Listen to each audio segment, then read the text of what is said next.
ಇವತ್ತು ನನ್ನ ಮೂರನೇ ವಿಡಿಯೋ ಮನೆಯಿಂದಷ್ಟೇ ಸ್ಟಾರ್ಟ್ ಮಾಡಿದೆ. ಇವತ್ತು ಕೆಲ್ಸಕ್ಕೆ ಹೋಗಕ್ಕೆ ಇಷ್ಟ ಇರಲಿಲ್ಲ, ಆದರೂ ಕೆಲ್ಸಕ್ಕೆ ಹೊರಟೆ. ಹಂಗೆ ಹೋಗ್ತಿದ್ದಂಗೆ ಗಾಡಿ ಆಫ್ ಮಾಡಿಬಿಟ್ಟೆ.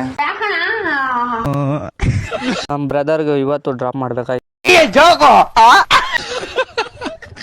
ನಮ್ಮ ಬ್ರದರ್ ಏನು ಇವತ್ತು ಇಷ್ಟೊಂದು ನೀಟಾಗಿ ಕಾಣ್ತಿದ್ಯಾ ಅಂದರು. ಸರ್ ಮದುವೆ ಆಗಿದೆಯಾ?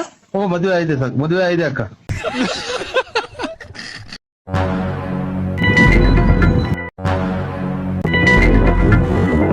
ಎಲ್ಗೋಯ್ತಿದ್ಯೋ? ನಮಸ್ತೆ ಅಣ್ಣ. ನಮಸ್ಕಾರ. ಮೊದಲು ರೈಟ್ ತಗೊಂಡೆ, ತಿರ್ಗಾ ರೈಟ್ ತಗೊಂಡೆ, ತಿರುಗಿ ಲೆಫ್ಟ್ ತಗೊಂಡೆ, ತಿರುಗಿ ರೈಟ್ ತಗೊಂಡೆ, ತಿರುಗಿ ಲೆಫ್ಟ್ ತಗೊಂಡೆ. ಕೊನೆಗೂ ರೀಚ್ ಆಗೇ ಬಿಟ್ಟೆ. ನನ್ನ ಇವತ್ತಿನ ವೀಡಿಯೋ ಸ್ವಲ್ಪ ಇಂಪ್ರೂವ್ ಆಗಿದೆ ಅಂತ ತಿಳ್ಕೊತೀನಿ. ಹಂಗೆ ಇನ್ಸ್ಟಾಗ್ರಾಮ್ ಐಡಿ ಹೋಗಿ ಲೈಕ್ ಮಾಡಿ, ಫಾಲೋ ಮಾಡಿ, ಶೇರ್ ಮಾಡಿ, ಹಂಗೆ ಕಮೆಂಟ್ ಮಾಡಿ. ನಿಮ್ಮ ಅಪ್ಪ ಕೊಡ್ತಾನೆ. ನನ್ನ ಕಿವಿಗೆ ಸಿಗಾಕೊಡ ಕಿತ್ತು ಸಾಕು ಹೋಗ.